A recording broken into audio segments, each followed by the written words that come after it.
भारत खरंच आर्थिक संकटात आहे का आणि जागतिक मंदी येईल का? Personal loan, credit card loan, gold loan हे कशासाठी घेतले जातात? किती इम्पोर्ट करतो आपण सोनं दरवर्षी? वर्षभर सोन्याचे व्यवहार थांबवा. नमस्कार, मी प्रवीण गायकवाड. मराठा बिझनेस कम्युनिटी या आपल्या पॉडकास्टमध्ये आज आपण निमंत्रित केलं आहे आर्थिक व्यवहार कसे करावे किंवा अर्थकरण कसं असावं, ज्याला आपण फायनान्शियल गाईड म्हणतो. कारण मी असं मानतो की भारतामध्ये आर्थिक असाक्षरता प्रचंड आहे आणि आर्थिक साक्षर लोकांना करण्याचं ज्यांनी काम सुरू केलं आहे किंवा ज्यांनी विडा उचललेला आहे असे समीर कदम सर हे आपल्याकडे आलेले आहेत. समीर कदम सर, आपलं स्वागत. धन्यवाद दादा. पुन्हा एकदा मला या प्लॅटफॉर्मवर संधी दिल्याबद्दल मनापासून धन्यवाद. आजचा जो आपला विषय आहे तो आहे पॉलिसी टू पॉकेट. म्हणजे याचा अर्थ काय की सरकार काही धोरण ठरवतं आणि त्याचा सामान्य माणसाच्या खिशावर परिणाम होतो. आता आपले पंतप्रधान यांनी घोषणा केली की परदेशातनं सोनं खरेदी करू नका, सोन्याचे व्यवहार बंद करा किंवा क्रूड ऑइलचा एक विषय आहे पेट्रोल डिझेल याचा वापर कमीत कमी करा. दुसरी एक गोष्ट आहे फर्टिलायझर्स म्हणजे खतं. तो ऑर्गॅनिक खताबद्दल त्यांनी बोललेले आहेत आणि अनेक अशा गोष्टी आहेत की ज्याच्याबद्दल पंतप्रधानांनी आपल्याला सांगितलं की बाबा ते करू नका आणि त्याच्यामध्ये परदेशात पर्यटनाला जाऊ नका. आणि साधारण त्यांनी असं कालावधी सांगितलं आहे की 1 वर्ष असं भारतीयांनी करावं जेणेकरून आपल्या इकॉनॉमीला मदत होईल. आता सर्वसामान्य माणसामध्ये अशी चर्चा सुरू झाली की जागतिक मंदी येईल का? कारण या जगाने अनेक वेळा जागतिक मंदी पाहिलेली आहे. कारण तेजी असती, मंदी असती आणि हे नैसर्गिक आहे. तर जागतिक मंदी आली तर भारतामध्ये ही चर्चा सुरू झाली की आपण आर्थिक संकटात आहो का, म्हणजे देश आर्थिक संकटात आहे का. प्रत्येकजण आपापल्या ज्ञानाप्रमाणे याला समजून घ्यायचा प्रयत्न करतो. परंतु ज्या वेळेस असं आव्हान केलं गेलं की पेट्रोल डिझेलचा वापर मर्यादित करा, कमीत कमी करा किंवा तुम्हाला कुठं जायचं असेल फिरायला, गरज असेल तर जा. आता 2 दिवसापूर्वी पहिल्यांदा पेट्रोल डिझेलमध्ये 3 रुपयाची वाढ झाली, काल परत 1 रुपयाची वाढ झाली आणि लोकांना असं वाटायला लागलेलं आहे की बाबा आता पेट्रोल डिझेल महागणार आहे. पेट्रोल डिझेल महागलं की प्रत्येक वस्तूच्या किमती महाग होत जातात आणि नॅचरली सामान्य माणसाच्या खिशावर त्याचा परिणाम व्हायला लागतो. त्याला जे मिळणारा पगार असेल, उत्पन्न असेल, त्याची मर्यादा ठरलेली आहे, मात्र खर्चाची बाजू वाढलेली आहे. काही लोक असंही म्हणतात की इन्फ्लेशन, महागाई म्हणजे एक प्रकारचं टॅक्सेशनच आहे, असंही म्हटलं जातं. तर हा सगळा जो विषय आहे, समीर कदम सर, आपण आर्थिक सल्लागार आहात आणि तसंच तुमचं ज्ञान इकॉनॉमिस्ट म्हणून सुद्धा मला जाणवतं. कारण तुम्ही ओव्हरऑल जगाचं, भारताचं, महाराष्ट्राचं अर्थ करून समजून घेता. आणि मला प्रश्न पडलेला आहे की नेमकं पंतप्रधानांना काय म्हणायचं आहे. सोनं खरेदी करू नका, पर्यटन करू नका परदेशामध्ये, क्रूड ऑइलचा विषय. सर, आपण सुरुवात करू सोन्यापासून. दादा, पहिली गोष्ट तर जी आहे ना की हा नियम नाही आहे, ही पॉलिसी नाही आहे, हे केलेलं आवाहन आहे. अच्छा. आता सोनं खरेदी करू नका पुढचं 1 वर्ष, ह्याच्या पाठचं लॉजिक नीट समजून घेणं गरजेचं आहे. आपल्याकडे सोनं आपण तयार नाही, मायनिंग नाही करत, सोन्याच्या खाणीमधून सोनं नाही काढत. आपण काय करतो, सोनं बाहेरून आयात करतो Yes. आणि सोन्याचे दागिने इकडे बनवतो, ज्याचं कन्झम्पशन भारतामध्ये खूप आहे. पण जेव्हा आपण सोनं बाहेरून आयात करतो, इम्पोर्ट करतो, त्यावेळी त्याचं पेमेंट आपल्याला कशात करायला लागतं, ते डॉलरमध्ये करायला लागतं. अच्छा. म्हणजे आपल्याला रुपये देऊन पहिले डॉलर परचेस करायला लागतात आणि मग हे डॉलर देऊन सोनं आपल्याला इम्पोर्ट करायला लागतं. आता ज्यावेळी आपण डॉलर विकत घेतो त्यावेळी काय होतं, रुपयापेक्षा डॉलरची मागणी वाढते आणि डॉलरची मागणी वाढली म्हटल्यावर रुपयाचं अवमूल्यन होतं, डॉलर आणखीन स्ट्रॉंग होत जातो. अच्छा. आणि डॉलर जेवढा स्ट्रॉंग होणार, रुपयाचं जेवढं अवमूल्यन होणार, तेवढं आपल्याकडे इन्फ्लेशन किंवा महागाई वाढण्याचे चान्सेस वाढणार. बर. म्हणजे महागाई वाढेलच जरुरी नाही, पण महागाई वाढण्याचे चान्सेस वाढणार. आणि ह्या सगळ्या गोष्टी लक्षात ठेवूनच पंतप्रधानांनी ते आवाहन केलेलं आहे की तुम्ही सोन्याचं ॲटलिस्ट एक वर्षभर व्यवहार करणं टाळा. दुसरी गोष्ट सोन्याच्या बाबतीत एक सांगतो, जेव्हा आपण सोनं परचेस करतो त्यावेळी काय होऊन जातं, ते कॅपिटल डेड होऊन जाते. याचा अर्थ काय ते नीट समजून घ्या. बर. अच्छा. जनरली ज्यावेळी तुम्ही आता रिअल इस्टेटचं आपण एक्झाम्पल घेऊया. एखाद्या बिल्डरनी स्कीम बनवली, त्यांनी ऑफिसेस बनवले, त्यांनी फ्लॅट्स बनवले, त्यांनी ते विकायला लोकांना सुरू केले, लोकांनी त्याच्यामध्ये इन्व्हेस्टमेंट केली, ते परचेस केलं. काय होऊन जाणार, त्याच पैशानी तो बिल्डिंग मटेरियल विकत घेणार, त्याच पैशानी तो जागा विकत घेणार. तेच पैसे मग काय होतात, परत सर्क्युलेशनमध्ये येतात, रोटेशनमध्ये येतात. आणि जेवढं रोटेशन, जेवढं सर्क्युलेशन स्ट्रॉंग होणार, तेवढी इकॉनॉमी जी आहे फास्ट पळणार, ग्रो होणार. पण सोन्यामध्ये काय होऊन जातं, तुम्ही सोनं एकदा विकत घेतलं की ते पैसे रोटेशनमधून बाहेरच निघून गेले. अच्छा. ते परत रोटेशनमध्ये येत नाही. अच्छा. कारण आपल्याकडे सोनं हे इन्व्हेस्टमेंट म्हणून कमी, अच्छा, आणि कल्चरल आणि इमोशनल म्हणजे युज्ड ॲसेट म्हणून जास्त घेतले जातात. बरोबर. त्याच्यामुळे सोन्याचे दागिने विकून त्याचं परत पैशामध्ये कन्व्हर्जन होईल याचे चान्सेस फार कमीच असतात. अच्छा. म्हणून मग ते डेड कॅपिटल होऊन जातं. बरं. म्हणजे दोन प्रकारे त्याचा मार्क पडतो. एक, तुम्हाला डॉलर मध्ये ते व्यवहार करायला लागतात, त्याच्यामुळे रुपयाचं अवमूल्यन होतं. सेकंड, तुमचं जे पैसे आहेत त्याचं सर्क्युलेशन तिकडे थांबून जातं. आणि ह्या दोन गोष्टी लक्षात ठेवूनच म्हणून पंतप्रधानांनी ते आवाहन केलं असावं असं मला वाटतं. ज्यावेळेस आपण डेड इकॉनॉमी म्हणतो त्यावेळेस आता गोल्ड बॉन्ड झालेले आहेत, कमोडिटीमध्ये तुम्हाला गोल्ड खरेदी करता येतं. आणि एक गोष्ट नक्कीच आहे, संस्कृती म्हणून, संस्कार म्हणून भारतामध्ये मोठ्या प्रमाणामध्ये दागिने हे बनवून आभूषण म्हणून आपण एक ठेवत असतो. पण पूर्वीच्या काळापासून सोनं हे गुंतवणूक म्हणूनच बोललं गेलं आहे. कारण मला आठवतं मागच्या 100 वर्षामध्ये, म्हणजे माझ्या आईने मला ज्यावेळेस सोन्याची चेन केली, ज्यावेळेस माझा जन्म झाला त्यावेळेस सोनं 200 रुपये होतं. आणि आत्ता जर विचार केला तर जवळपास माझं वय 58 वर्षाचं आहे, म्हणजे आज 1.5 लाखावर सोनं गेलेलं आहे. तर सोन्याने रिटर्न्स दिलेले आहेत, कमोडिटीमध्ये असेल किंवा बॉन्ड्समध्ये असेल, किंवा काही लोक ते गोल्डचे चिप्स घेतात, काही वळे घेतात. तर गोल्डसुद्धा एक सोन्याचं गुंतवणुकीचा भाग आहे. पण दुसरीकडं मात्र ते डेड स्टॉक झालेली ही गोष्ट खरी आहे. पण भारतामध्ये जवळपास 30,000 टन सोनं असल्याचं सांगितलं जातं. आपल्या सरकारला असं काही धोरणात्मक निर्णय घेता येऊ शकतो का की हे जे सोनं आहे त्याचा उपयोग अधिक आपल्या इकॉनॉमीसाठी कसा करता येऊ शकतो? अशा काही कल्पना आहेत का, काय अशा काही चर्चा आहेत का? 100% आहेत. गव्हर्नमेंटनी तसे इनिशिएटिव्ह घेतलेले पण होते अगोदर. बरं. त्याच्यातलं सगळ्यात चांगलं एक्झाम्पल म्हणजे GMS, gold monetisation scheme. Okay. Gold monetisation स्कीमचा अर्थ काय होतं, त्याच्यामध्ये 3 गोष्टी होत्या. एक, short term bank deposits, medium term bank deposits आणि लाँग टर्म बँक डिपॉझिट्स. सध्या लाँग टर्म आणि मिडियम टर्म गव्हर्नमेंटनी बंद केलेलं आहे, शॉर्ट टर्मच चालू आहे. पण गोल्ड मॉनिटायझेशन स्कीम म्हणजे काय, तुमच्याकडे आयडियल पडलेलं सोनं हे तुम्ही बँकांकडे घेऊन जा, बँका ते सोनं मेल्ट करतात आणि त्या सोन्याची जी काही वजन भरेल त्या वजनीचं तुम्हाला एक सर्टिफिकेट देतात.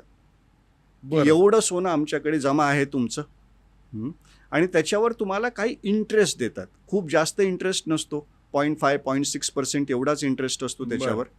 पण मग 1 वर्षांनी, 2 वर्षांनी, 3 वर्षांनी जेव्हा कधी तुम्ही हे डिपॉझिट्स रिडीम करायला जाता, जेव्हा कधी हे डिपॉझिट्स मॅच्युअर्ड करायला जाता, त्यावेळी तुम्हाला त्यावेळचा जो सोन्याचा रेट असतो त्याच्यानी हे सर्टिफिकेट्स रिडीम केले जातात, मॅच्युअर्ड केले जातात.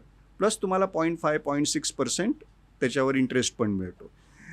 हे 0.5 0.6 म्हणजे काय आहे, जनरली आपल्याकडे सोनं पडलेलं असतं ते सोनं प्रिझर्व करण्यासाठी पण एक कॉस्ट लागते. बरोबर आहे. तुम्हाला बँकेमध्ये जे आहे लॉकर घ्यायला Locker घ्यावं लागतो, त्या लागतं. लॉकरची कॉस्ट बेअर करायला लागते, किंवा घरामध्ये काही प्रोव्हिजन्स करायला लागतात, त्याच्यासाठी कॉस्ट बेअर करायला लागते. मग ही कॉस्ट बेअर न करता ते सोनं गव्हर्नमेंट सांभाळून ठेवतं, प्लस त्याच्यावर तुम्हाला 0.5 0.6% पण देतं, आणि सोन्याचे रेट्सप्रमाणे तुम्हाला त्याची मॅच्युरिटी पण देते. ही एक स्कीम आहे. ही स्कीम गव्हर्नमेंटनी आणखीन इफेक्टिव्हली राबवली तर भारतातलं सोनं जे आहे खूप जास्त वेगाने फिरू शकेल, अच्छा. रोटेशनमध्ये येऊ शकेल. पण ह्या स्कीमवर गव्हर्नमेंटनी काम आणखीन करणं खूप जास्त गरजेचं आहे. म्हणजे मी तुम्हाला सांगतो, आजही जेवढे सोनार आहेत, सोनारांना सोन्याच्या रेटशी काही देणं घेणं नसतं. बरं. त्यांनी आज 50 ग्रॅम सोनं विकलं तर ते आजच्याच रेटला 50 ग्रॅम सोनं त्यांचं परत विकत घेतात. बरोबर. त्याच्यामुळे रेटची त्याचं काहीच देणं घेणं नसतं. बरं. त्यांचं प्रॉफिट डिपेंड राहतो मेकिंग चार्जेसवर. Okay, making charge. सगळं मेकिंग चार्जेसवर डिपेंड राहतं त्यांचं. आता मी काही सोनारांशी बोललेलो आहे. समजा त्यांनी 100 सोन्याचे व्यवहार केले तर त्याच्यातले 30 जे आहेत, 30 म्हणजे 30% हे मोडीमध्ये असतात. म्हणजे मोडीमध्ये म्हणजे जुनं सोनं घेऊन क्लायंट त्यांच्याकडे ओ, येतात बरं बरं. आणि त्याचेच नवीन दागिने बनवून घेतात. अच्छा. ही सिस्टीम ऑलरेडी आहे भारतामध्ये. ओके. ही गव्हर्नमेंटने जर का स्टँडर्डाईज केली, बरं. त्याच्यावर जर का काही आणखीन इन्सेंटिव्ह दिले, बेनिफिट दिले, तर भारताचं गोल्डचं इम्पोर्ट बऱ्यापैकी कमी होऊ शकतं. पण किती इम्पोर्ट करतो आपण सोनं दरवर्षी? दादा, तुम्हाला आकडे सांगायचे हां. तर जवळजवळ $71 बिलियन सोनं आज आपण आत्ता इम्पोर्ट करतोय. बापरे. आणि हे मागच्या 5 वर्षामध्ये 41 बिलियन सोनं आपण इम्पोर्ट करत होतो साधारण 2020-21ला, जे आज 71-72 बिलियन सोनं आपण इम्पोर्ट करतो. बापरे. याचा अर्थ आपण सोन्याची क्वांटिटी वाढवली असं नाही, सोन्याची क्वांटिटी कमीच केली आहे. बरं.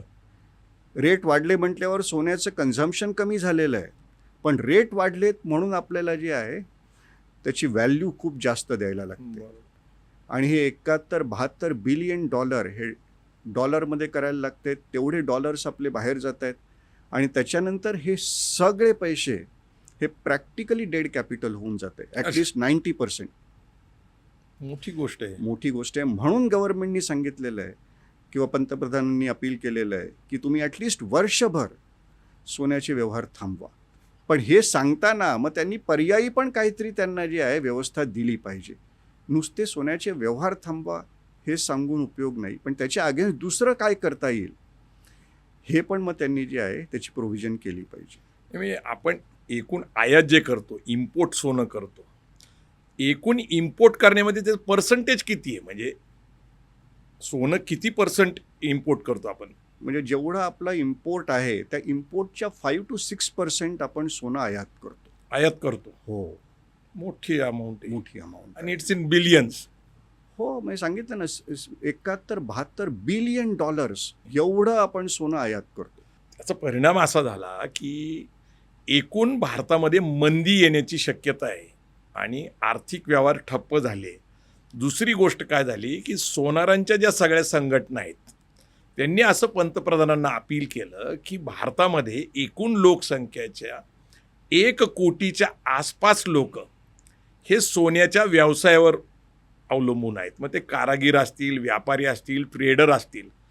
तर हे संपूर्ण जर अर्थकारण थांबलं तरी पण भारत सरकारचं नुकसानच आहे ना, कारण त्यातनं त्यांना रेव्हेन्यू मिळतोय, टॅक्स मिळतोय, हे व्यवहार फिरतायत. सोनं इथं येऊन आपण जरी म्हटलं की बाबा 80-90% घरामध्ये पडलेलं आहे, तरी पण सोनारांच्या दुकानामध्ये व्यवसाय चालूच आहे.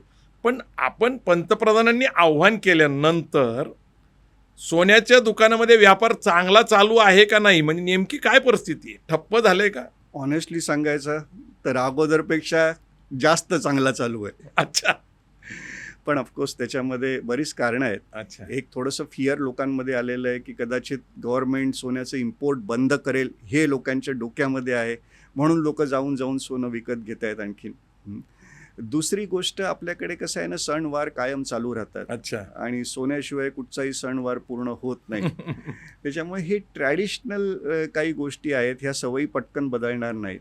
त्याच्यामुळे जरी पंतप्रधानांनी आवाहन केलं आहे तरी त्याच्या इम्पॅक्ट येण्यासाठी थोडासा वेळ जाणार आहे, कारण ही लग्न सवय आहे. आलं आपल्याकडं, बारसं आलं, म्हणजे अशा कार्यक्रमांना तर सोनं लागतंच. आणि आपल्याकडं लग्नामध्ये सोनं आपल्या मुलीला सन्मानाने देण्याची मोठी परंपरा आहे.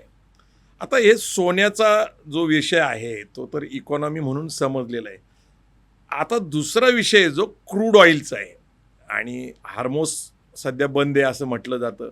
इराण, इस्रायल आणि अमेरिका असं ते युद्ध मागचे 2-3 महिने चालू होतं. आणि त्याच्या अगोदर युक्रेन आणि रशिया या युद्धाचा परिणाम तेलाच्या व्यापारावर झाला, आणि म्हणून क्रूड ऑइल जे आहे त्याच्या किमती वाढल्या म्हणा, किंवा त्या उपलब्ध होण्याचे प्रॉब्लेम झालेले आहेत. आता नेमका ह्याचा इकॉनॉमीवर कसा प्रॉब्लेम होतो? बघा, किमती तर क्रूड ऑइलच्या डेफिनेटली वाढलेल्या आहेत. म्हणजे ब्रेंट क्रूड हे साधारण $60 होतं, ते आज $105-106 आसपास आहे. याचा अर्थ किमती जवळजवळ 70-80% वाढलेले आहे. बरोबर. हे तर झालेलंच आहे. स्ट्रेट ऑफ हॉर्मुझ बंद झाल्यामुळे ग्लोबल क्रूड ऑइलचा 20% सप्लाय अफेक्टेड झालेला आहे. आता 20% सप्लाय अफेक्ट झालेला आहे म्हटल्यावर भारतावर त्याचा थोडाफार परिणाम तर होणार, पण आपल्याकडे अजूनही तेवढी वाईट परिस्थिती नाही आलेली आहे की बरेचसे पेट्रोल पंप बंद झालेले आहेत, तिकडे पेट्रोल डिझेल अवेलेबल नाही आहे, अशी परिस्थिती आज नाही आहे. पण पुढे जाऊन ती होऊ नये, त्या परिस्थितीपर्यंत आपण जाऊ नये, ह्याच्यासाठी आज काहीतरी प्रिव्हेंटिव्ह स्टेप्स घेतल्या पाहिजेत. मग त्या काय घेतल्या पाहिजेत, तर तुम्ही क्रूड ऑइल किंवा पेट्रोल डिझेल जे क्रूड ऑइलपासून बनतं त्याचा वापर थोडासा कमी करा, हे पंतप्रधानांचं सांगणं आहे. अच्छा. त्याच्यासाठी त्यांनी काही मेजर्स सुचवलेले आहेत. सगळ्यात पहिले तर तुम्ही कार पूल करा, पब्लिक ट्रान्सपोर्ट वापरा, शक्य झालं तर वर्क फ्रॉम होम ही संकल्पना राबवा, त्याच्यामुळे ट्रान्सपोर्टेशन कॉस्ट कमी होईल. पण हे जनरली आता जे 3 क्लासेस आहेत आपल्याकडे, एक मिडल क्लास अँड बिलो, एक अप्पर मिडल क्लास आणि एक त्याच्यावरचे ज्याला हाय नेटवर्थ इंडिव्हिज्युअल किंवा अल्ट्रा हाय नेटवर्थ इंडिव्हिज्युअल म्हणतात. मिडल क्लास आणि बिलो जे आहेत ते असेही पब्लिक ट्रान्सपोर्टचाच उपयोग करतात, अच्छा. जे 70% पेक्षा जास्त आहे. खरंय, खरंय. अप्पर मिडल क्लास आणि त्याच्या वरचेच लोक आहेत जे स्वतःची प्रायव्हेट कार घेऊन सगळीकडे फिरतात. आता त्यांना जर का तुम्ही सांगताय तुम्ही कार वापरू नका आणि पब्लिक ट्रान्सपोर्टचा उपयोग करा, तर मग आपलं पब्लिक ट्रान्सपोर्ट पण तेवढं सक्षम असायला पाहिजे ना. खरंय. जर का उद्या तुम्हाला ठरवलं की नाही मला बसमधून जायचं आहे, तर बसची क्वालिटी आपली तशी असायला पाहिजे. बरोबर. Metro is a fantastic system, ती खूप चांगली सिस्टीम आहे, पण सगळ्या शहरांमध्ये मेट्रो आहे का? नाही. जिकडे आहे तिकडे लोक वापरतातच, पण बरोबर. जिकडे नाही आहे तिकडे त्यांनी काय करायचं? बरोबर. म्हणजे हे आव्हान केलं पाहिजे, सगळ्यांनी हे पाळलं पण पाहिजे, पण मग त्याच्याबरोबर आपल्याला पर्यायी व्यवस्था पण तेवढी चांगली बनवली पाहिजे. बरोबर. लोकांनी कार गिव्ह अप करून पब्लिक ट्रान्सपोर्ट घेतलं पाहिजे, एवढी चांगली व्यवस्था आपण तयार केली पाहिजे. सिंगापूरचं जर उदाहरण घ्यायचं म्हटलं तर तिथलं पब्लिक ट्रान्सपोर्ट अत्यंत चांगलं आहे, सक्षम आहे आणि अफोर्डेबल आहे पहिली गोष्ट. आणि तिथं जर तुम्ही कार परचेस करायची ठरवलं तर तिथं प्राइसिंग हाय ठेवलेले त्यांनी, टॅक्सेशन जास्त ठेवल्यामुळं कार घ्यायची म्हणली तर ती भारतात घेतो त्याच्यापेक्षा अधिक किमतीत तिथं घ्यावं लागते.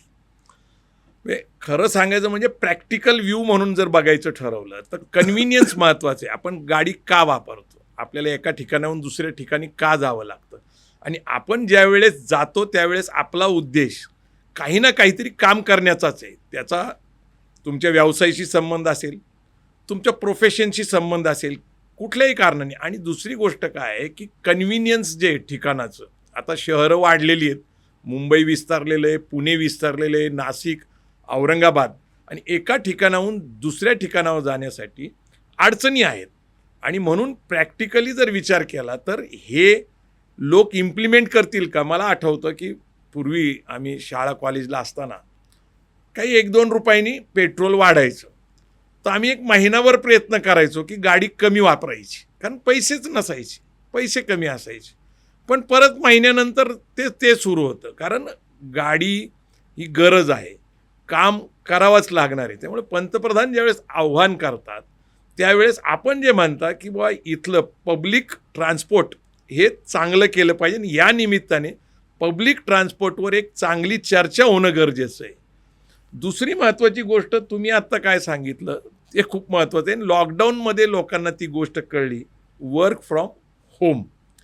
वर्क फ्रॉम होम सर खरंच प्रॅक्टिकल आहे का? आहे ना, प्रॅक्टिकल आहेच, डेफिनेटली आहे. म्हणजे बरीचशी अशी कामं असतात की त्याच्यासाठी तुम्ही ऑफिसमध्येच जाऊन काम केलं पाहिजे जरुरी नाही आहे. अच्छा. ते घरून पण करता येतं. फक्त हे होतं की त्या कामाची एफिशियन्सी मेजर करणं बऱ्याच वेळा ऑर्गनायझेशन्सला कठीण होऊन जातं, म्हणून ते एम्प्लॉईला सांगतात तुम्ही ऑफिसमध्ये येऊन काम करा.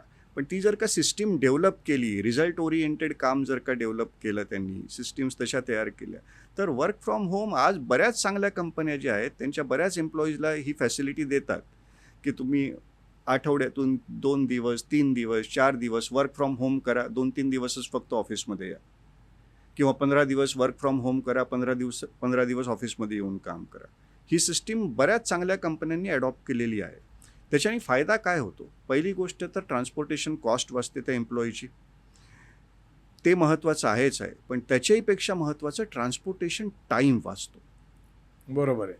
ट्रान्सपोर्टेशन टाईम वाचल्यामुळे काय होतं आहे की त्याला तो जो एक्स्ट्रा वेळ मिळतो आहे त्याच्यामुळे त्याला त्याचं काम आणखीन एफिशियंटली करता येते. त्याला घरात बसून त्याच्या कम्फर्टेबल एन्व्हायरमेंटमध्ये काम करता येतं आहे, एफिशियन्सी वाढू शकते त्याच्यानी. आणि जो वेळ वाचतोय त्याचा, तो सगळ्यात महत्त्वाचा जर का माणसाने नीट विचार केला तर तो त्याच्या सेल्फ डेव्हलपमेंटसाठी वापरू शकतो, अच्छा. जर का त्यांनी नीट त्याचा उपयोग केला तर. अच्छा. पण नाही वापरलं तर मग इट इज लाईक की ठीक आहे, म्हणजे मला फक्त घरात बसून कम्फर्टेबली काम करता येतं, इथपर्यंतच त्याचा उद्देश राहतो. पण सर काय होतं आहे की वर्क फ्रॉम होम लॉकडाऊनमध्ये लागू केल्यानंतर 1-2 वर्षानंतर परत ऑफिसेस चालू करणं, कारण ऑफिसेस बंद राहिले, ऑफिसेस मोकळं राहिले, तर त्याची एक परत इकॉनॉमी आहे. आणि वर्क फ्रॉम होम ज्यावेळेस केलं जातं तर त्या माणसाला स्वतःला घरची इलेक्ट्रिसिटी वापरायला लागती, नेटवर्क वापरायला लागतं, त्याचे ऑनलाईन एक्सपेन्सेस वाढतात, किंवा तो फूड मागवत राहतो, ऑर्डर करत राहतो, म्हणजे त्याचं घरी असणंसुद्धा हे एक्सपेन्सिव्ह आहे. बघा, मॉनिटरी खूप जास्त बेनिफिट होईल असं त्याच्यातून नाही आहे. म्हणजे काय होणार आहे, एखाद्याची ट्रान्सपोर्टेशन कॉस्ट काय असेल, तो जर का पब्लिक ट्रान्सपोर्ट वापरत असेल तर 1,000-2,000 रुपये महिन्याला. तो जर का स्वतःची प्रायव्हेट कार किंवा प्रायव्हेट व्हेकल वापरत असेल तर 4-5 हजार रुपये महिन्याला. हे एवढं त्याचं सेव्हिंग होणार आहे, त्याच्या अगेन्स्ट बाकीचे खर्च वाढणार आहेत. खूप जास्त सेव्हिंगमध्ये तर बेनिफिट नाही होणार त्याला त्याचा. पण त्याला ते एक कम्फर्ट मिळून जातं, त्याला ॲडिशनल वेळ मिळतो, त्या ॲडिशनल वेळाचा उपयोग करून तो स्वतःसाठी आणखीन बऱ्याच चांगल्या गोष्टी करू शकतो. बऱ्याच वेळा काय होऊन जातं, कॉर्पोरेटमध्ये एक टर्म वापरली जाते, वर्क लाईफ बॅलन्स. अच्छा. वर्क लाईफ बॅलन्सचा अर्थ हा राहतो की तुम्हाला कामाच्या नादामध्ये फॅमिली लाईफसाठी वेळ काढणं फार कठीण होऊन जातं. बरोबर. नाही, शहरामध्ये पुणे हो. मुंबईमध्ये तर अवघडच आहे. अवघडच आहे. वर्क फ्रॉम होममध्ये तुमचं हे वर्क लाईफ बॅलन्स जे आहे हे प्रॉपर साधलं जातं. बरोबर, खरं आहे. ही एक गोष्ट आहे. फायनान्शियली खूप मोठा बेनिफिट होईल असं नाही होणार त्याच्यात. अच्छा. आणि वर्क फ्रॉम होमचा अर्थ हा पण नाही होत की तुम्ही कायमचंच वर्क फ्रॉम होम करा. अच्छा. त्याच्यामध्ये स्टेजेस असतात, मी सांगितलं त्याच्याप्रमाणे, बरोबर. की तुम्ही आठवड्यातून 2 दिवस 3 दिवस वर्क फ्रॉम होम करा, आठवड्यातून 2-3 दिवस हायब्रिड मॉडेल. हायब्रिड मॉडेल असतं. म्हणजे कुठचीच कंपनी 100% वर्क फ्रॉम होम देत नाही, पण बऱ्याचशा कंपन्या हायब्रिड मॉडेल चालवतात. नाही, पण IT कंपनी ज्या विस्तारल्या आणि मग पुण्यासारख्या ठिकाणी लॉकडाऊन नंतर ज्या IT कंपनी रेंटलवर घेतलेल्या होत्या, ते रेंट त्या बिल्डिंगवाल्यांचं किंवा त्या मालकांचं ते पण नुकसान झालं. म्हणजे ही सगळी इकॉनॉमी डिस्टर्ब होती. आपण नवीन मॉडेल जाणतो, काही नवीन प्रयोग करतो, तर ते इकॉनॉमी अफेक्ट करते. होतं ना, म्हणजे काय होतं, एखाद्या ठिकाणी त्याचा इम्पॅक्ट होणार, दुसरे खर्च वाढत जाणार. म्हणजे इकॉनॉमी नाही इम्पॅक्ट होत, पण इकॉनॉमिक बॅलन्स शिफ्ट होतो. अच्छा. बरोबर. म्हणजे रेंटल यील्ड कदाचित कमी होऊन जातं. ज्या प्रॉपर्टीचं रेंट ₹1,00,000 महिन्याचं असेल, ती कंपनी सांगेल आम्हाला एवढी युसेज नाही आहे आता, एक तर तुम्ही रेंट कमी करा किंवा आम्हाला जागा छोटी करून द्या. बरोबर. नाही, म्हणजे मधल्या काळामध्ये पुण्याकडून बेंगलोरला खूप कंपन्या शिफ्ट झाल्या. म्हणजे हिंजवडीच्या ट्रॅफिकचा इश्यू झाला होता आणि तिथल्या अनेक कंपनी बाहेर शिफ्ट व्हायला लागल्या, हैदराबादला, बेंगलोरला. तर एवढं मोठं इन्फ्रास्ट्रक्चर केलेलं आहे, एवढा मोठा खर्च केलेला आहे, कुणी ना कुणीतरी इन्व्हेस्टमेंट केलेली आहे, आणि मग ते प्रॉब्लेममध्ये आले.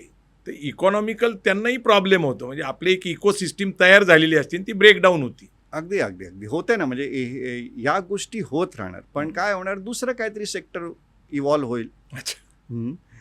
एक बिझनेस कमी झाला म्हटल्यावर दुसरा कुठचा तरी बिझनेस ऑटोमॅटिक इव्हॉल्व्ह होतो. अच्छा.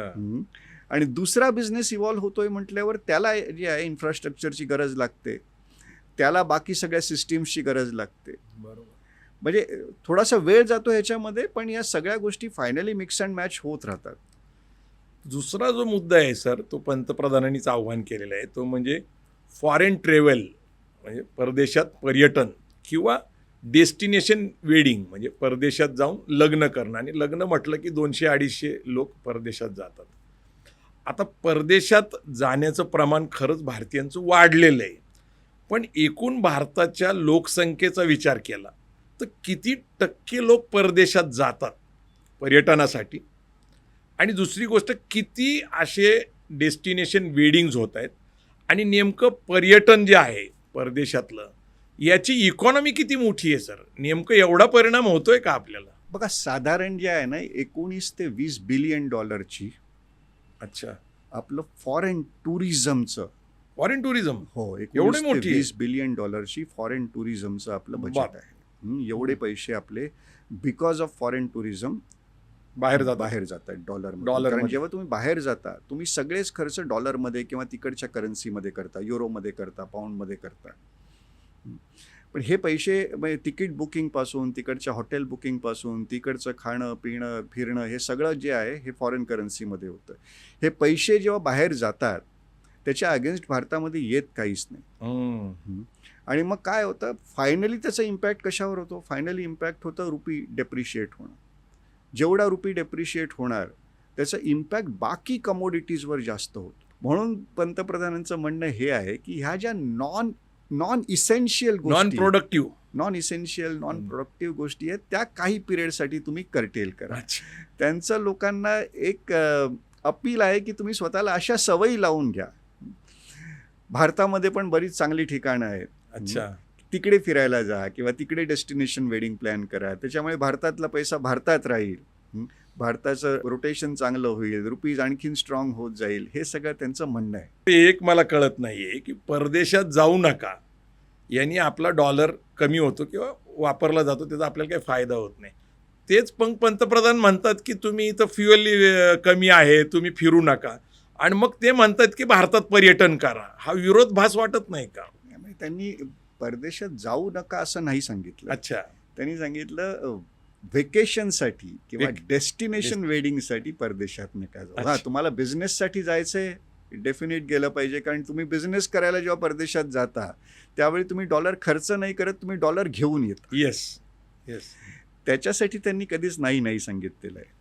त्यांनी पेट्रोल डिझेल कमी वापरा याचा अर्थ काय सांगितलेलं आहे? पेट्रोल डिझेल वापरू नका असं नाही सांगितलं. जिकडे त्याची बचत करता येईल तिकडे बचत करा हे सांगितलेलं आहे. अच्छा. आज 135 बिलियन डॉलरचं इम्पोर्ट बिल आहे फक्त क्रूड ऑइलचं. बाप. हे 10% जरी कमी झालं तरी 13-14 बिलियन डॉलर कमी भरायला लागणार आहेत. आणि हे आकडे जे आहेत, हे आता लेटेस्ट आकडे जेव्हा येतील हे आणखीन वाढलेलं असेल. कारण रेट एवढ्यामध्ये जो आहे मागच्या 3-4 महिन्यामध्ये हा $60 जवळजवळ $105 गेलेला आहे. बरोबर. त्याच्यामुळे हे आकडे आणखीन वाढतील आणि ह्याचा लॉंग टर्म परिणाम होऊ नये म्हणून पंतप्रधानांनी ते केलेलं अपील आहे. नाही, डॉलर डिफिसिटमध्ये आहे का आपण? कारण खूप मोठा, म्हणजे जवळजवळ $333 बिलियन ट्रेड डेफिसिट आहे आपला. बापरे. जेवढ्या गोष्टी आपण बाहेर पाठवतो भारतातून आणि त्याच्या अगेन्स्ट ज्या गोष्टी आपण बाहेरून भारतात मागवतो त्या $333 बिलियन जास्त आहेत. बापरे. याचा अर्थ $333 बिलियन आपल्याला दरवर्षी विकत घ्यायला लागत आहेत रुपीज देऊन, आणि म्हणून रुपीजचं डेप्रिसिएशन होते. पण आपल्याकडं असं काय म्हणजे काही पैसे शिल्लक म्हणतो किंवा गंगाजळी म्हणतो, असे काय आहेत का नाही आहे आपल्याकडे? ना, म्हणजे जवळजवळ $700 बिलियन आपलं फॉरेन एक्सचेंज रिझर्व्ह आहे आता. रिझर्व्ह आहे? हो. गंगाजळी आहे. म्हणजे ही गंगाजळी किती काळ चालू शकते? बघा, आतापर्यंत तर सगळं म्हणजे $700 बिलियन हे खूप चांगली फॉरेन एक्सचेंज रिझर्व्ह आहे. म्हणजे दुसऱ्या कुठच्याही डेव्हलपिंग कंट्रीमध्ये जेवढं फॉरेन एक्सचेंज रिझर्व्ह असायला पाहिजे त्याच्यापेक्षा हे खूप चांगलं आहे. फक्त हे आणखीन खराब होऊ नये याच्यासाठी हे पंतप्रधान आणि गव्हर्नमेंटनी केलेलं अपील आहे. अच्छा. की ही सिच्युएशन वर्स्ट होऊ नये, ॲटलिस्ट आहे ते वाढलं नाही तर कमी तरी व्हायला नको, ह्याच्यासाठी हे केलेलं अपील आहे. ॲक्च्युली काय झालंय, सर्वसामान्य जे लोक आहेत, काही कार्यकर्ते आहेत, काही चर्चा अशा ऐकतात की बाबा बांगलादेशमध्ये इकॉनॉमिकल डाऊनफॉल झाला, श्रीलंकेमध्ये झाला, पाकिस्तानमध्ये झाला, नेपाळमध्ये झाला, म्हणजे भारताच्या आसपास देशांमध्ये आणि अलीकडे 4-5 वर्षामध्ये झालेला आहे. नक्की भारताचा जो हा आर्थिक फुगा आहे तो फुटतोय का, अशी एक चर्चा चालू आहे. आणि तुम्ही म्हणताय की फॉरेन रिझर्व्ह चांगले आहेत. चांगलेच आहेत, म्हणून तर भारतामध्ये तेवढा प्रॉब्लेम नाही झाला जो बाकीच्या देशांमध्ये झाला, आजूबाजूच्या देशांमध्ये. अच्छा. म्हणजे त्यांची भौगोलिक परिस्थिती आणि आपल्या भौगोलिक परिस्थितीमध्ये फार फरक नाही आहे. पण त्यांच्याकडे प्रॉब्लेम का झाला, कारण त्यांच्याकडे फॉरेन एक्सचेंजचा खूप मोठा डेफिसिट आहे. बरोबर. त्यांचे फॉरेन एक्सचेंज रिझर्व्ह भारताच्या मानाने खूप कमी आहेत, त्यांच्या इकॉनॉमीच्या मानाने खूप कमी आहेत, म्हणून हे सगळे त्यांच्याकडे प्रॉब्लेम झाले. तुम्हाला काही मागवायचं असेल बाहेरच्या देशातून तर तुम्हाला फॉरेन एक्सचेंजमध्येच ते सगळे व्यवहार करायला लागतात. बरोबर. आणि जर फॉरेन एक्सचेंजच तुमच्याकडे नसेल फार, तर मग ते सगळे व्यवहार थांबतात. आपण प्रत्येक चॅनलवर बघा, न्यूज चॅनलवर पाकिस्तानला ते काय म्हणून संबोधतात, अतिरेकीपेक्षा भिकारी. अच्छा. का, कारण ते प्रत्येक ठिकाणी जाऊन लोन घेण्याचा प्रयत्न करतात. ते IMF मधून लोन घेणार, ते वर्ल्ड बँकेमधून लोन घेणार, ते वेगवेगळ्या कंट्रीजमधून लोन घेणार. का लोन घेतात, कारण त्यांच्याकडे फॉरेन एक्सचेंज रिझर्व्ह फार कमी आहे. बरोबर. त्याच्यामुळे लोन घेतल्याशिवाय त्यांची इकॉनॉमी चालणार नाही. ही परिस्थिती आपल्याकडे येऊ नये म्हणून हे केलेलं आव्हान आहे की हे जर लोकांनी पाळलं तर बरीचशी आर्थिक शिस्त येईल आणि त्याच्याने फॉरेन एक्सचेंजवर पडणारा ताण कमी होऊन जाईल. सगळ्यात महत्त्वाचा विषय काय आहे की हे जे सगळे पंतप्रधानांनी केलेले आव्हान आहे त्याचं पुढचं आव्हान परत एक आहे, ते म्हणजे फर्टिलायझर्स, खतं. ऑर्गॅनिक शेती करा आणि खताच्या बाबतीत त्यांनी एक भूमिका मांडली की खतं कमी वापरा. याचं काय कारण आहे, कारण लोकांना एक समजत नाही, गोल्ड एक वेगळं कमोडिटी आहे, क्रूड ऑइल एक वेगळी कमोडिटी आहे, परदेशात पर्यटनाला जाऊ नका हा एक वेगळा विषय, आणि मग फर्टिलायझर्सबद्दल बोलतात. आणि परत डॉलरचं तर आपण बोलतोयच आहे, पण फर्टिलायझर्स परत मग मधीच कशा काय येतात, कारण हे वेगवेगळं सेक्टर वाटतंय लोकांना.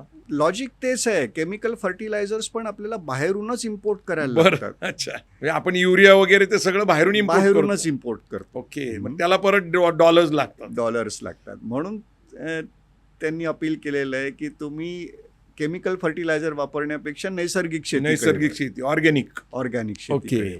पण सर कसं आहे माहिती का, की भारताची लोकसंख्या पाहता पूर्वी आपण ऑर्गॅनिकच शेती करत होतो, आणि ऑर्गॅनिक शेती करत असताना श्रीलंकेत काय झालं हे तुम्ही बघितलेलं आहे.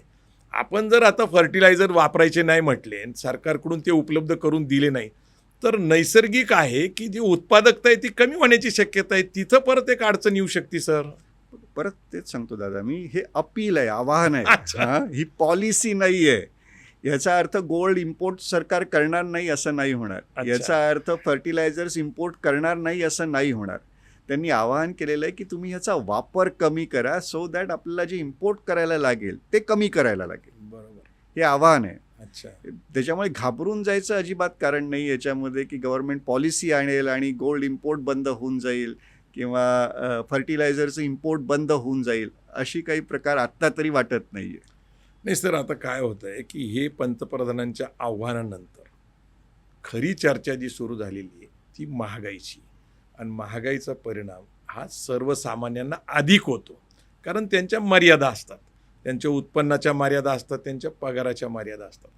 एकीकडं आता जागतिकीकरण, खाजगीकरण, उदारीकरणानंतर आपल्याकडे एक नवीन कन्सेप्ट झालेली आहे, यू लिव्ह वन्स, तुम्ही एकदाच जन्माला येता. आणि एक अमेरिकन कॉन्सेप्ट आहे लिव्ह फॉर टुडे. आणि मग त्यांनी प्रचंड कर्ज घ्यायची एक सवय लावून घेतली, प्रत्येक गोष्टीला EMI आणि क्रेडिट कार्ड. आणि ह्याच्यामुळं काय होतं आहे की सगळं बजेटच ढासळून जातं आहे. आता तुम्ही जर किचन बजेट म्हटलं आणि जर समजा गॅसची किंमत वाढली, पेट्रोलची किंमत वाढली, डिझेलची किंमत वाढली, तर डायरेक्ट इफेक्ट किचन बजेटवर येतं. म्हणजे महिला ज्या खरेदी करायला जातात किराणा माल, ह्याच्या किमती वाढलेल्या असतात, ते त्यांचं अडचणीचं येतं. दुसरं गोष्ट काय आहे की सध्या बेरोजगारी इतकी असल्यामुळं नवीन नोकरी मिळण्याच्या शक्यता नाही, त्यामुळे पगार वाढवायचं सुद्धा आता काही शक्यता नाही आहे. म्हणजे बजेट ढासळलेलं आहे आणि एक EMIची संस्कृती, प्रत्येक गोष्ट EMIवर घ्यायची. बरं, मग अशा परिस्थितीमध्ये परत बँका कर्जाचं इंटरेस्ट पण वाढवतात. तर हे सगळं जे आहे हे सर्वसामान्य माणसावर परिणाम करतं. आता आपला पुढचा जो विषय आहे तो सर्वसामान्य माणसांवर याचा नेमका काय परिणाम होणार आहे, महागाई वाढल्यानंतर त्यांनी काय काळजी घेतली पाहिजे.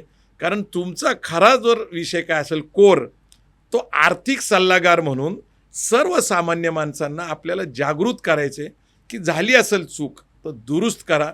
इथून पुढच्या काळामध्ये काळजी घ्या. तर काळजीपोटी सर आम्हाला आता सल्ला द्या की महागाई वाढल्यानंतर लोकांनी काय काळजी घेतली पाहिजे. एक एक्झाम्पल देतो तुम्हाला. येस. समुद्र आहे खूप मोठा, अच्छा. त्याच्यामध्ये एक जहाज चालू आहे. समुद्र खवळला तर जहाजावर काय परिणाम होणार? ते हलणार, नाही, डस्ट हलणार, डेंजरमध्ये बसणार, बरोबर. डेंजरमध्ये येणार. खूप जास्त खवळला तर कदाचित पलटून पण जाईल. भारतीय इकॉनॉमी हा समुद्र आहे. अच्छा. आणि हाऊसहोल्ड बजेट हे ते जहाज आहे.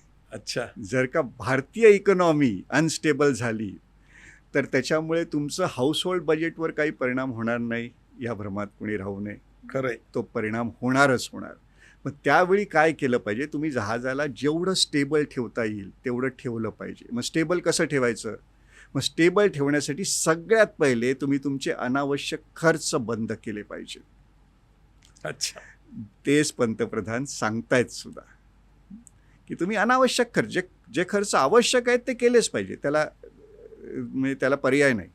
पण जे अनावश्यक खर्च आहेत ते जर का तुम्ही टाळले तर तुमचं बजेटवर बऱ्यापैकी कंट्रोल येईल. आणि ह्या परिस्थितीत सुद्धा तुम्हाला तग धरून निघता येईल. ही परिस्थिती कायम राहील का? तर नाही. कधी ना कधीतरी ही परिस्थिती निवळणार. पण तुम्हाला तो वेळ तिथपर्यंत तुम्हाला सस्टेन करता आलं पाहिजे. आणि ते सस्टेन करण्यासाठी काही गोष्टींमध्ये तुम्हाला कॉम्प्रोमाइज करायला लागेल, सॅक्रिफाईस करायला लागेल, त्याची तयारी ठेवायला लागेल. सगळ्यात महत्त्वाचं म्हणजे आर्थिक शिस्त पाळली पाहिजे.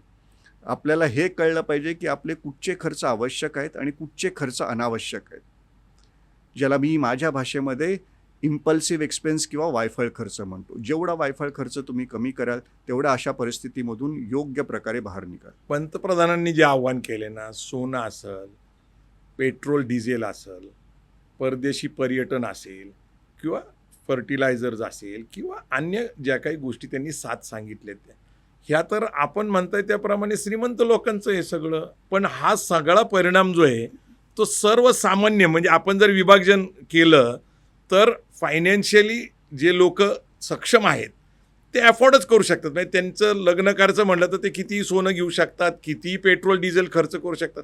ज्यांना हे नियम पाळायला सांगितले जातात ते अफोर्डच करू शकत नाही या गोष्टी, पण त्यांना इन्फ्लेशनचा फटका बसतोय. काय होत आहे ना, म्हणजे ज्यांना हे आवाहन केलेलं अच्छा. आहे त्यांच्याकडून अपेक्षा ही आहे की त्यांनी आपल्या आयुष्यात थोडंसं सॅक्रिफाईस करावं. बरोबर. सो दॅट बाकीची जी 70-80% जनता आहे हो. की ज्यांचा ह्याच्याशी संबंध नाही आहे ते डायरेक्टली ह्याच्या इन्फ्लुएन्स खाली येऊ नये म्हणून. बरोबर. जर का हे नाही केलं गेलं तर काय होणार? रुपयाचं आणखीन अवमूल्यन होणार. रुपयाचं अवमूल्यन झालं म्हटल्यावर काय होणार? महागाई वाढणार, इन्फ्लेशन वाढणार. इन्फ्लेशन वाढलं म्हटल्यावर मग त्याचं सगळ्यांनाच इम्पॅक्ट आहे ना, सगळ्यांनाच तोटा सहन करायला लागणार. आणि सगळ्यांना जर का तोटा सहन करायचा असेल तर मग सर्वसामान्यांनी काय केलं पाहिजे? त्यांनी आपला अनावश्यक खर्च सगळ्यात पहिले थांबवला पाहिजे. सर, मला एक कळत नाही आहे की एक मी वाक्य ऐकलेलं आहे, इन्फ्लेशन हा सायलेंट टॅक्स आहे. याचा अर्थ काय आहे? सायलेंट टॅक्स का म्हटलं गेलं इन्फ्लेशनला? 100% सायलेंट टॅक्सच आहे तो. म्हणजे सायलेंट टॅक्स काय ते पण सांगतो, पण एवढं पण सांगतो इन्फ्लेशन शिवाय प्रगती नाही होऊ शकत. ते पण सांगा सर, इन्फ्लेशन काय आहे नेमकं? जर का इन्फ्लेशनच नसेल तर बिझनेस वाढणार नाही. बरोबर. आज एखादी गोष्ट तुम्ही 100 रुपयाला विकताय, तुम्हाला तुमचं जर का बिझनेस वाढवायचा असेल तर काय 100 रुपयाला वस्तू घेणारे तुमच्याकडे आज 100 क्लायंट आहेत, ते तुम्हाला 150 करता आले पाहिजे, 200 करता आले पाहिजे. ह्या पद्धतीने बिझनेस वाढतो. किंवा दुसरी गोष्ट, आज 100 रुपयाला जी गोष्ट तुम्ही विकताय त्याचीच प्राईस तुम्ही 105 रुपयाला केली आणि 100 क्लायंटनी जरी घेतली ती तरी 5%नी तुमचा रेव्हेन्यू वाढला, बिझनेस वाढला. आणि बिझनेस वाढला तरच तुम्ही एक्सपान्शन करू शकता, तरच तुम्ही नवीन लोकांना नोकरी देऊ शकता, तर तुमचा बिझनेस आणखीन प्रॉफिटेबल होतो. त्याच्यामुळे इन्फ्लेशन नेसेसरी आहेच आहे. पण सामान्य माणसावर काय होतं आहे? फॉर एक्झाम्पल त्याचं महिन्याचं इन्कम आहे ₹50,000. बरोबर. त्याचा महिन्याचा खर्च होतो आहे ₹30,000. इन्फ्लेशन पुढच्या वर्षी वाढलं 5%. ह्याचा अर्थ पुढच्या वर्षी काय होणार आहे? त्याचा महिन्याचा खर्च 5,000 30,000वरून किती होणार? 31,500 होणार. बरोबर. उरलेले ₹20,000 जे आजचे ₹20,000 तो जे सेव्ह करण्याची कॅपॅसिटी ठेवून आहे, ते त्यांनी जर का व्यवस्थित इन्व्हेस्ट नाही केले, त्याच्यावर त्यांना तेवढेच पैसे मिळाले जेवढे इन्फ्लेशन आहे किंवा त्याच्यापेक्षा कमी रिटर्न मिळाले, तर मग काय होतंय? त्यांची जी काही सेव्हिंग कॅपॅसिटी आहे ती पण हळूहळू कमी होत जाते. त्याच्यामुळे इन्फ्लेशन ही रियालिटी आहे. तुम्ही तुमचे सगळे फायनान्सेस इन्फ्लेशन डोक्यात ठेवूनच मॅनेज केले पाहिजे. जर का इन्फ्लेशनला तुम्ही निग्लेक्ट केलं तर कितीही पैसे कमवा, तुमची आर्थिक प्रगती तेवढी नाही होणार जेवढं तुमचं पोटेन्शियल आहे. नाही सर, आर्थिक साक्षरता हा जो आपला विषय आहे, फायनान्शियल लिटरसी, हीच तर मूळ समस्या आहे ना इथं. म्हणजे तुम्ही जर बघितलं तर 60% लोकांना भारत सरकार अन्नधान्य मोफत देते, म्हणजे 80 कोटी लोकांना. नंतर मग लाडकी बहीण योजनेतनं डायरेक्ट पैसे देते, त्याच्यानंतर शेतकरी सन्मान योजनेतनं पैसे देते. आता तुम्ही जे म्हणताय सर की 50,000चं उत्पन्न आहे, इन्फ्लेशन 5%नी वाढलं तर काय होतंय? प्रश्न असा आहे की तुम्ही नंतर जे म्हणताय की सेव्हिंग केलं पाहिजे, इन्व्हेस्ट केलं पाहिजे, ₹50,000 त्यांना पुरतच नाही ना. उलट 50,000चं उत्पन्न असलेल्या माणसावर आज सरासरी ₹5,00,000चं कर्ज आहे. एक तर पर्सनल लोन आहे, क्रेडिट कार्डचं लोन आहे, गोल्ड लोन आहे. म्हणजे तो आर्थिक डेफिसिटमध्ये आत्ताच आहे. मग सेव्हिंग करण्याचं, इन्व्हेस्ट करण्याचं ज्ञान कुठून येणार त्यांना सर? तिकडेच प्रोफेशनलची हेल्प घेणं खूप गरजेचं आहे. बरोबर आहे sir. Personal loan, credit card loan, gold loan हे कशासाठी घेतले जातात? 90% of the time financial emergencies manage करण्यासाठी घेतले जातात. तसं अपेक्षा आहे सर, तसं होत नाही. चैनीसाठी घेत आहेत लोक, मोबाईल, आयफोन घेत आहेत. एकतर चैनीसाठी घेतलं जातं किंवा फायनान्शियल इमर्जन्सीज मॅनेज करणं. आणि Okay, sir. दोन्ही जे आहे फार चुकीचं आहे. तुमची कपॅसिटी आज एक सर्टन टाईपची लाईफस्टाईल जगण्याची आहे आणि तुम्ही त्याच्यापेक्षा मोठी लाईफस्टाईल जगायचा जर का प्रयत्न करत असाल, तुम्ही एक सर्टन आयुष्य जगण्याची आज कपॅसिटी आहे, त्याच्यापेक्षा मोठं आयुष्य जगायचा आज प्रयत्न करत असाल विथ ॲन एक्सपेक्टेशन की पुढे जाऊन माझं इन्कम वाढेल, तर सगळ्यात पहिले ही कन्सेप्टच चुकीची आहे.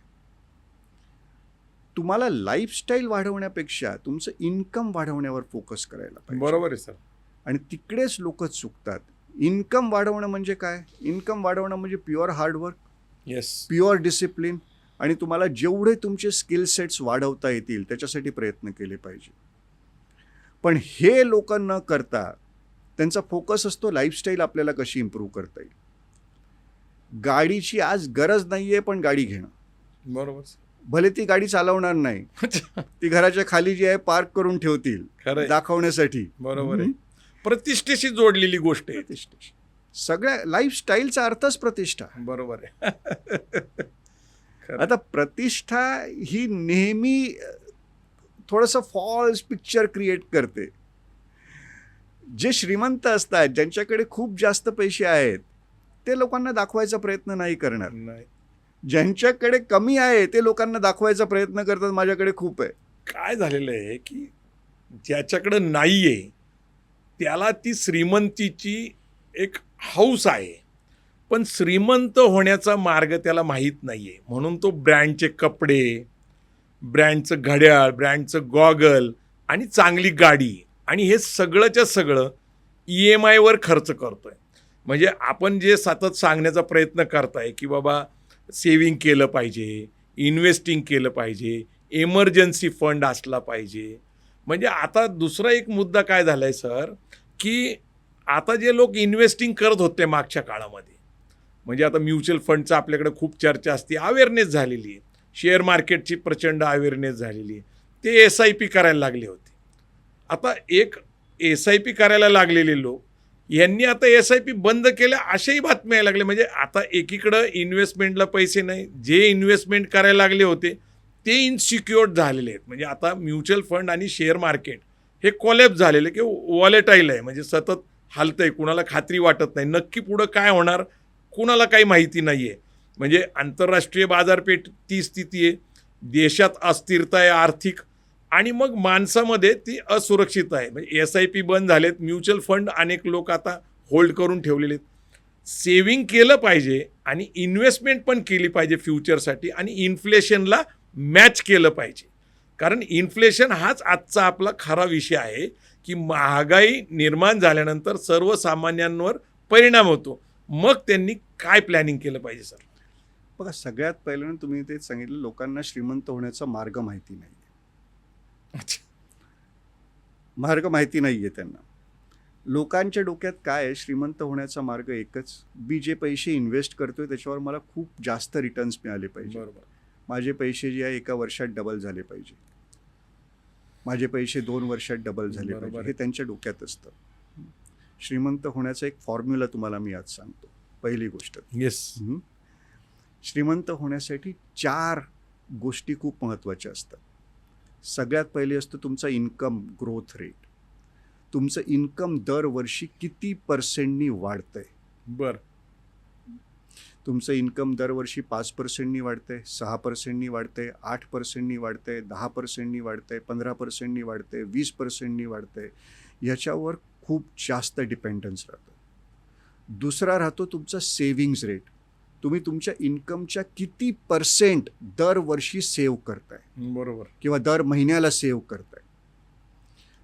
थर्ड, तुम्ही तुमच्या इन्व्हेस्टमेंटला ग्रो होण्यासाठी वेळ किती देताय, टाईम होरायझन किती आहे तुमचा. बरोबर. आणि सगळ्यात शेवटी चौथा जो आहे तो आहे रिटर्न्स. अच्छा. आता मला सांगा, रिटर्न हे इन्व्हेस्टरच्या हातात असतात का? नाही. त्याच्या हातात काय असतं? इन्कम ग्रोथ त्याच्या हातात आहे. त्यांनी जर का मेहनत केली, त्यांनी स्वतःवर काम केलं, स्वतःचे स्किल सेट वाढवले, इन्कम ग्रोथ त्याच्या हातात आहे. सेव्हिंग्ज रेट त्याच्या हातात आहे. बरोबर. किती पैसे सेव्ह करायचे, कुठे आपल्याला पैसे वाचवता येईल, हे सगळं त्याच्या हातात आहे. वेळ देणं त्याच्या हातात आहे.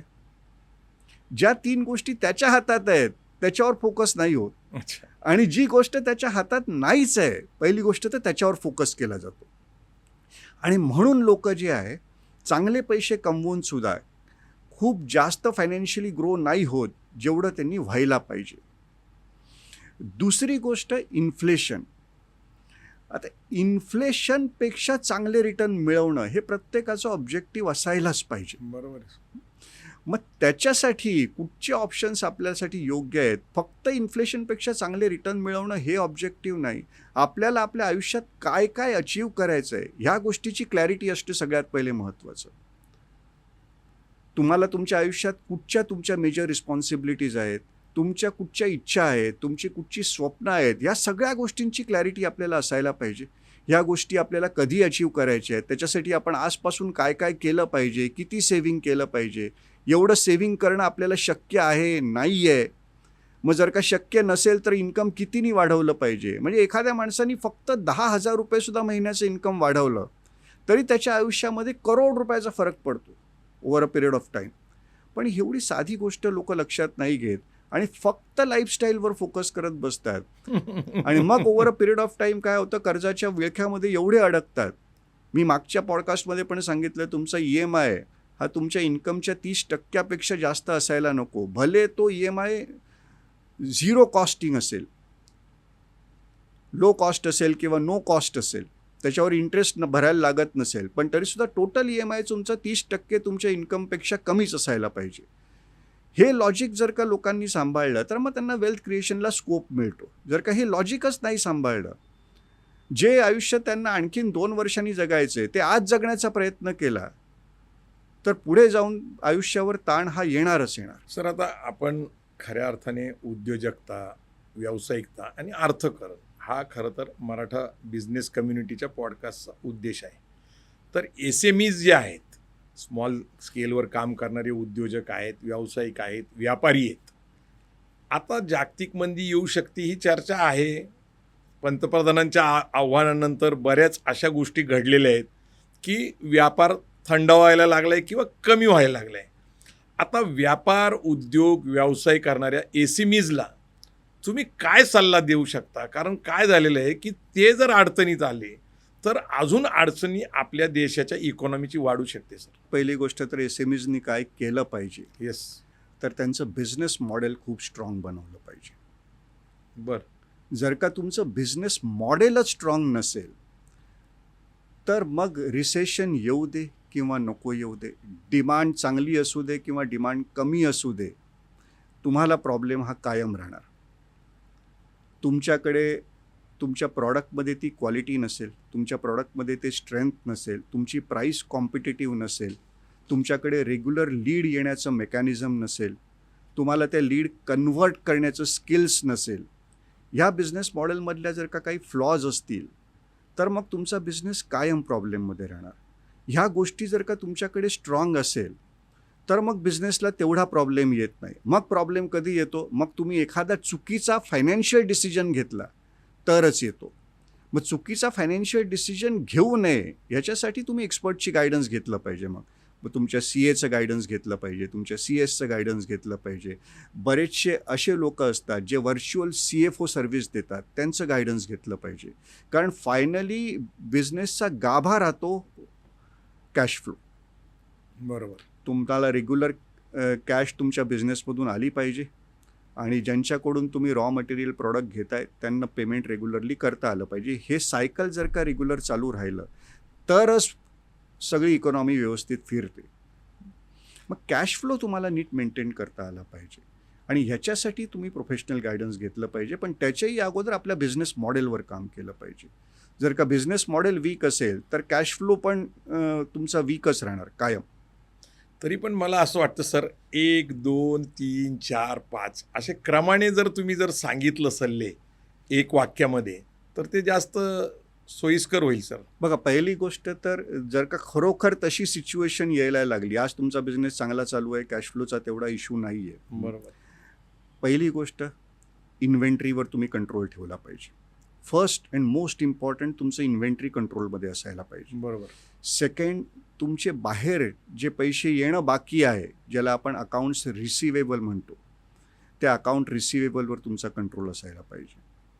बरोबर. थर्ड, तुमचं जे प्रॉडक्ट आहे त्याच्या क्वालिटीवर तुम्ही फोकस केलं पाहिजे आणि हे प्रॉडक्ट जे आहे जेवढं कॉस्ट इफेक्टिव्ह तुम्हाला करता येईल तेवढं कॉस्ट इफेक्टिव्ह केलं पाहिजे. कारण तुम्ही जरी बिझनेसमन असलात तरी तुम्ही तुमच्या बिझनेसपुरती बिझनेसमन आहात, अदरवाईज तुम्ही क्लायंटच आहात बाकी सगळ्या गोष्टींसाठी. बरोबर.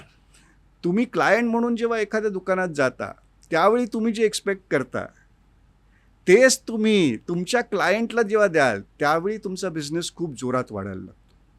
बरोबर. त्यामुळे ह्या 3-4 गोष्टींवर सुद्धा लक्ष दिलं, प्रॉडक्टची क्वालिटी, प्रॉडक्टची प्राइसिंग, कॉस्ट, इन्व्हेंटरी कंट्रोलमध्ये ठेवायची आणि थर्ड अकाउंट रिसिवेबल कंट्रोलमध्ये ठेवायची. अकाउंट्स पेएबल, ज्यांचे पैसे द्यायचे त्यांचे पैसे वेळेवर गेले पाहिजे. पण हे तेव्हा होईल ज्यावेळी इन्व्हेंटरी कंट्रोलमध्ये असेल, ज्यावेळी अकाउंट रिसिवेबल कंट्रोलमध्ये असतील, ज्यावेळी तुमचा रेव्हेन्यू कॉन्स्टंटली ग्रो होत असेल. जर का रेव्हेन्यू तुमचा डिग्रो व्हायला लागला तरी ह्या सगळ्या गोष्टींमध्ये प्रॉब्लेम येणार. त्याच्यामुळे तुम्हाला तुमच्या बिझनेसचं व्हिजन क्लिअर माहिती असायला पाहिजे, बिझनेसची स्ट्रॅटेजी क्लिअर माहिती असायला पाहिजे. मला यावर्षी किती रेव्हेन्यू गोल माझा आहे हे क्लिअर असायला पाहिजे, त्याचं लॉजिक, त्याच्यामागचं रॅशनल तुम्हाला माहिती असायला पाहिजे. यावर्षी माझा किती प्रॉफिट असायला पाहिजे ही गोष्ट क्लिअर असायला पाहिजे आणि मग त्या प्रॉफिटच्या अनुषंगाने तुम्ही पूर्ण बिझनेस स्ट्रॅटर्जी डिझाईन केली पाहिजे. मग सगळ्या गोष्टींवर तुम्ही किती खर्च करायचा, तुमच्या सेल्स अँड मार्केटिंगवर किती खर्च करायचा, प्रोडक्शन कॉस्टवर किती खर्च झाला पाहिजे, ऑफिस इन्फ्रास्ट्रक्चरवर किती खर्च झाला पाहिजे, ह्या सगळ्या गोष्टी, एम्प्लॉई कॉस्ट किती असायला पाहिजे, ह्या सगळ्या गोष्टी मग व्यवस्थित तुम्हाला ठरवता येतात. सगळ्यात पहिले तर बजेट मांडा त्याचं आणि त्या बजेटप्रमाणेच सगळे खर्च होत आहेत की नाही होत आहेत याचा ताळेबंद ठेवा. सर, आता सगळ्यात महत्त्वाची गोष्ट काय आहे की आपण किचनचं एक बजेट असतं. म्हणजे आपण महिलांकडं, म्हणजे आपल्या पत्नीकडं, आईकडं काही पैसे महिन्याच्या खर्चासाठी, ग्रॉसरी असेल, किराणा माल असेल, भाजीपाला असेल, फ्रूट्स असतील, त्यासाठी देतो. आता मंदी येणार आहे हे असं ग्राह्य धरूनच आपण बोलतोय. तर नेमकं महिलांनी काय केलं पाहिजे? कारण महिलांचं पण बजेट ढासळणार आहे आणि महागाई वाढणार आहे. म्हणजे मंदी येणार आणि महागाई वाढणार. मग माझ्याकडे जेव्हा क्लायंट येतात बरं. त्यावेळी मी काय करतो ते सांगतो. Yes sir. मी पहिले तर त्यांचं एक बजेटचा फॉर्मॅट बनवून देतो. बरं. त्याच्यामध्ये मी प्रत्येक खर्चाच्या अगेन्स्ट आकडे टाकून देतो. ते त्यांनाच विचारून टाकतो. अच्छा. रेंट असेल तर रेंट किती द्यायचं आहे तुम्हाला, एवढं रेंट द्यायचं आहे. असे सगळे जेवढे खर्च हाऊसहोल्ड एक्सपेन्सेस आहेत त्या सगळ्यांची लिस्ट बनवतो आणि त्याच्या समोर मी त्यांना काही बजेट ठरवून देतो आणि त्यांना सांगतो दर महिन्याला याच्यावर जे आहे तुम्ही किती ॲक्च्युली खर्च केलेले आहे ते आकडे लिहा. भाई तुम्हाला समजते कुठच्या हेडखाली आपण जास्त खर्च केलेले आहेत, कुठच्या हेडखाली आपण पैसे वाचवलेले आहेत. ही सिस्टीम जर का नीट फॉलो केली प्रत्येकाने तर मग त्याला तेवढा प्रॉब्लेम नाही आहे. प्रॉब्लेम कुठे येतो की बऱ्याच लोकांना कळत नाही आपले पैसे गेलेत कुठे, कारण त्याचा कधी हिशोबच ठेवलेला नसतो. आणि आता काय झालं आहे, पूर्वी तरी खिशामध्ये कॅश असली तर खर्च व्हायचा, आता अकाउंटमध्ये पैसे असणं आणि खिशात कॅश असणं हे सारखंच झालेलं आहे. कारण मोबाईल आणि UPI पेमेंट सिस्टीम एवढी पॉवरफुल झालेली आहे की स्कॅन केलं की पैसे गेले अकाउंटमधून. त्याच्यामुळे तो ट्रॅक ठेवणं आणखीन कठीण होत गेलं आहे. त्यामुळे ही फायनान्शियल डिसिप्लिन ज्यांनी फॉलो केलेली आहे त्याला मंदीचा फटका तेवढा नाही बसणार जो फायनान्शियली इनडिसिप्लिन आहे. बरोबर आहे. त्याच्यामुळे ही फायनान्शियल डिसिप्लिन फॉलोच केली पाहिजे. तुम्ही स्वतःचं बजेट ठरवून घ्या आणि हे हाऊसहोल्ड एक्सपेन्सेससाठी सुद्धा राहणार, हे बिझनेस एक्सपेन्सेससाठी सुद्धा राहणार. एक बजेट ठरवून घ्या आणि त्या बजेटप्रमाणेच त्या लिमिटमध्ये राहायचा प्रयत्न करा. सर माझा शेवटचा प्रश्न आहे, भारत खरंच आर्थिक संकटात आहे का आणि जागतिक मंदी येईल का? बघा आत्ताच सांगणं तसं फार कठीण आहे. बरं. खरोखर भारत आर्थिक संकटात आहे की नाही हे आज सांगणं कठीण आहे. खरोखर जागतिक मंदी येईल की नाही येईल हे पण आज सांगणं कठीण आहे, कारण हे सगळं सब्जेक्टिव्ह आहे, कंडिशनल आहे. एकाच कंडिशनवर आहे, ते म्हणजे जे वॉर आत्ताची परिस्थिती आहे हे जर का असंच 1-1.5 वर्ष चालू राहिलं तर डेफिनेट प्रॉब्लेम येईल. पण हे पुढच्या 1-2 महिन्यामध्ये संपलं तर तेवढा मोठा इश्यू व्हायचा नाही. अच्छा. आज तशी खूप घाबरून जाण्यासारखी परिस्थिती नाही आहे, पण काळजी डेफिनेटली घेतली पाहिजे. बरोबर. काळजी नाही घेतली तर सिच्युएशन आणखीन वर्स्ट डेफिनेटली होईल. अच्छा. आणि ह्या काळजीपोटीच पंतप्रधानांनी जी अपील केलेलं आहे ते थोडंसं सिरियसली घेणं पण गरजेचं आहे. समीर सर, आपण या पॉडकास्टला आला आणि आम्हाला सगळ्यांना मार्गदर्शन केलं. या पॉडकास्टचा मुख्य उद्देश काय होता की पंतप्रधानांना नेमकं काय म्हणायचं आहे, जगात खरं आर्थिक मंदी येईल का, भारत आर्थिक अडचणीत आहे का, आणि हे का करायचं आहे तर लोकांना हे समजलं पाहिजे की मंदी येत असताना महागाईसुद्धा वाढतीये आणि महागाई वाढत असताना आणि मंदी येत असताना आर्थिक अनबॅलन्स होण्याची शक्यता आहे. अशा काळामध्ये सर्वसामान्यांच्या अडचणी दूर व्हाव्यात आणि त्यांना मदत व्हावी, हाच आमचा या पॉडकास्ट मागचा उद्देश होता. समीर सर, आपण आला, धन्यवाद. जय जिजाऊ, जय शिवराय. धन्यवाद दादा.